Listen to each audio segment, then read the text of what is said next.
السلام علیکم میرے پیارے بہن بھائیوں، کبھی تم نے سوچا کہ تم اتنی تنہائی میں کیوں ہو؟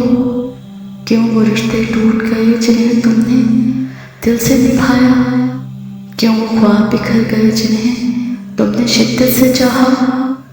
اور کیوں تمہاری دعائیں دیر سے قبول ہو رہی ہیں؟ شاید تم سمجھ رہے ہو اللہ نے تمہیں چھوڑ دیا ہے، مگر حقیقت یہ ہے اللہ تمہیں اپنے قریب لا رہا ہے۔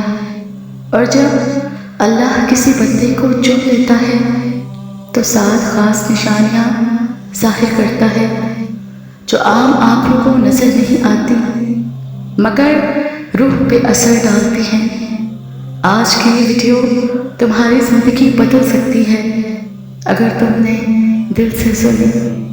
پہلی نشانی، جب ہر طرف لوگ چھوٹ جاتے ہیں اور تم اکیلے ہو جاتے ہو، یہ وہ لمحہ ہوتا ہے جب اللہ کہتا ہے میرے پاس آ جاؤ۔ قرآن میں ارشاد ہے اگر تم تنہا ہو تو گھبرانا نہیں، اللہ تمہارے ساتھ ہے۔ زندگی میں سب سے قیمتی تعلق اللہ سے ہوتا ہے اور وہ تعلق تنہائی میں پروان چڑھتا ہے۔ جیسے ایک مثال، وہ لڑکی جو ہر وقت دوستوں میں تھی مگر ایک دن سب چھوڑ کر تنہا ہو گئی، مگر اسی خاموشی میں اس نے سجدوں میں سکون ڈھونڈا۔ دوسری نشانی، بعض اوقات وہ لوگ ہماری زندگی سے چلے جاتے ہیں جس سے ہم سب سے زیادہ محبت کرتے ہیں، مگر تم نہیں جانتے اللہ نے تمہیں بچا لیا۔ اللہ کا فرمان ہے ہو سکتا ہے کہ جو چیز تمہیں بری لگے وہی تمہارے لیے بہتر ہو۔ جب کوئی ٹوٹ جائے سمجھو اللہ نے تمہیں اپنے دائرے میں لے لیا ہے۔ تیسری نشانی، تم رو کر دعائیں مانگتے ہو مگر جواب نہیں آتا، یہ اس بات کی نشانی ہے کہ اللہ تمہیں آزما نہیں رہا بلکہ تمہیں تیار کر رہا ہے۔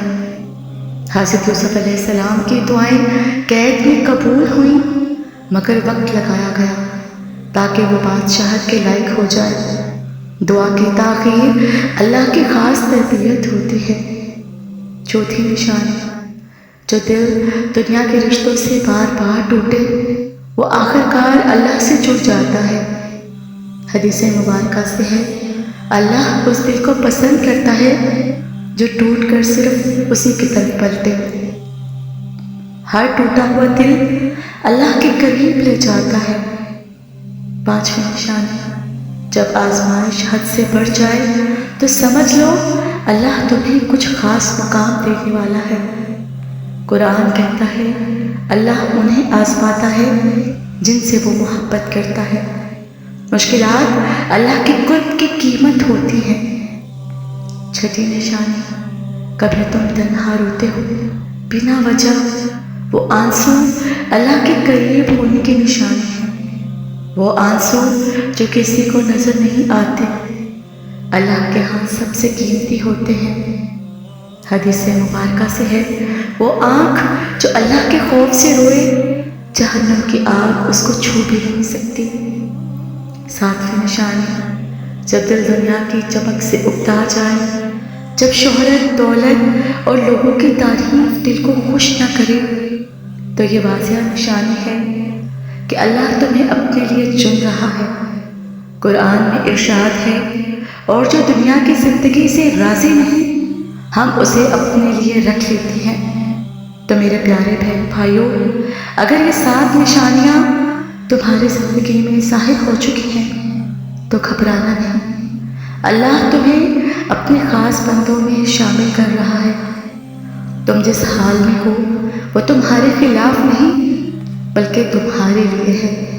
سجدہ کر لو، رب تمہیں بہت قریب سے دیکھ رہا ہے، وہ تمہارے ہر آنسو کا حساب رکھ رہا ہے اور بہت جلد تمہارے صبر کا صلہ تمہیں ایسی جگہ پر دے گا جہاں تم نے کبھی سوچا بھی نہیں ہوگا۔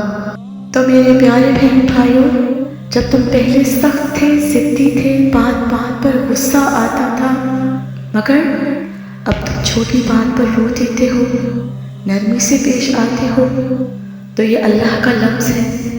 اللہ دل کو نرمی دیتا ہے تاکہ وہ اس کے قریب ہو جائے۔ قرآن میں آیا ہے اللہ جس دل کو ہدایت دینا چاہے اس میں نرمی پیدا کر دیتا ہے۔ جب سجدہ مجبوری نہ ہو اور تو سمجھو اللہ نے تمہیں چن لیا ہے۔ وہ وقت جب تم دل سے قرآن کھولتے ہو اور ہر آیت ایسے لگتی ہے جیسے اللہ تم سے بات کر رہا ہے۔ یہ ایک راز ہے۔ عبادت کا شوق اللہ کی محبت کی سب سے بڑی نشانی ہے۔ حدیث مبارکہ سے ہے جب میں اپنے بندے سے محبت کرتا ہوں تو اسے عبادت کی لذت عطا کرتا ہوں۔ جب تم کچھ غلط کرو اور دل تڑپ جائے، جب دل خود کہے یہ اللہ کو ناراض کرے گا تو یہ اللہ کا قرب ہے۔ عام لوگ گناہ کرتے ہیں اور مزے لیتے ہیں، مگر جو اللہ کے قریب ہو وہ گناہ کے بعد تڑپتا ہے۔ حدیث مبارکہ سے ہے گناہ کے بعد توبہ کرنے والا اللہ کا محبوب ہوتا ہے۔ جب سب سو رہے ہوں اور تمہاری آنکھ نہ لگے اور دل بے وجہ بے چین ہو تو یہ رب کا بلاوا ہوتا ہے۔ اللہ رات کے وقت آواز دیتا ہے، کون ہے جو مجھ سے مانگے کہ میں اسے دوں؟ یہ بے چینی روح کی آزان ہوتی ہے۔ جو دل اپنے ماضی کے گناہوں پر شرمندہ ہو وہ دل اللہ کی طرف لوٹ چکا ہے۔ جو اپنے رب سے کہے یا اللہ میں نے بہت کچھ کیا مگر تو بخش دے، تو سمجھ لو یہ اللہ کی محبت ہے جو دل میں ندامت ڈالتی ہے۔ قرآن میں آیا ہے جو سچے دل سے توبہ کرے اللہ اسے گناہوں سے ایسے پاک کرتا ہے جیسے وہ پیدا ہوا تھا۔ جب دل کو دنیا کی گپ شپ چھوڑ کر قرآن، حدیث اور نیک باتیں اچھی لگنے لگی تو دل اللہ سے جڑنے لگا ہے۔ دل کی زبان بدل جائے تب سمجھو روح کی خوراک بدل گئی ہے۔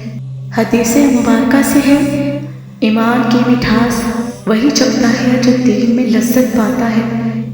جب تم کسی حرام سے بچنے کے لیے نقصان برداشت کرو مگر اللہ کو ناراض نہ کرو تو یہ سب سے بڑی نشانی ہے کہ اللہ تمہیں دیکھ رہا ہے۔ اللہ تعالیٰ فرماتا ہے جو میری رضا کے لیے چھوڑتا ہے میں اسے بہتر عطا کرتا ہوں۔ تو میرے پیارے بہن بھائیوں، کبھی کبھی تم چلتے پھرتے، سوتے جاگتے، ہر وقت صرف اللہ کا خیال رکھتے ہو، نہ تم نے زبردستی کی نہ کسی سے کہا۔ یہ رب کا تحفہ ہوتا ہے کیونکہ وہ چاہتا ہے کہ تم اسے یاد کرو تاکہ وہ تمہیں یاد رکھے۔ قرآن میں ارشاد ہے بس تم میرا ذکر کرو میں تمہیں یاد رکھوں گا۔ جب تمہارا دل گناہ سے گھبرا جائے اور تم وہ کام چھوڑنے لگو جو پہلے تمہیں پسند تھے تو یہ اللہ کی طرف سے ہدایت کی نشانی ہے۔ حدیث مبارکہ سے ہے جب بندہ گناہ سے شرمندہ ہو جائے تو اللہ اسے معاف کر دیتا ہے۔ یہ دل کا بدلنا رب کی خاص رحمت ہے۔ بعض اوقات سب کچھ ٹھیک ہوتا ہے مگر دل بوجھل ہوتا ہے۔ یہ بوجھ اللہ کا پیغام ہوتا ہے۔ دل کہتا ہے کچھ پڑھ لو، کچھ مانگ لو، کچھ سن لو۔ یہ روح کی پیاس ہوتی ہے جسے صرف اللہ ہی بجھا سکتا ہے۔ سب سے بڑی نشانی یہ ہے کہ جب تم گناہ کر بیٹھو اور تمہارا دل پھٹنے لگے اور تم بار بار واپس اللہ کی طرف آنا چاہو تو یہ رب کی محبت ہے۔ اللہ فرماتا ہے میرے بندے اگر تو زمین بھر گناہ لے کر بھی آئے اور مجھ سے توبہ کرے تو میں تجھے معاف کر دوں گا۔ تو میرے پیارے بہن بھائیوں، اللہ تعالیٰ ہر کسی کو اپنے قریب نہیں بلاتا، وہ صرف انہیں چنتا ہے جن کے دلوں میں کچھ خاص ہوتا ہے۔ اور اگر تم نے یہ تمام نشانیاں خود میں محسوس کی ہیں تو خوش نصیب ہو، تم اللہ کے قریب ہو چکے ہو۔ اب پیچھے مت ہٹنا، سجدے کو مضبوطی سے تھام لو، قرآن کو اپنا ہمسفر بنا لو، کیونکہ تم اس رب کے قریبی بندے ہو جس کے قریب ہونا ہی اصل کامیابی ہے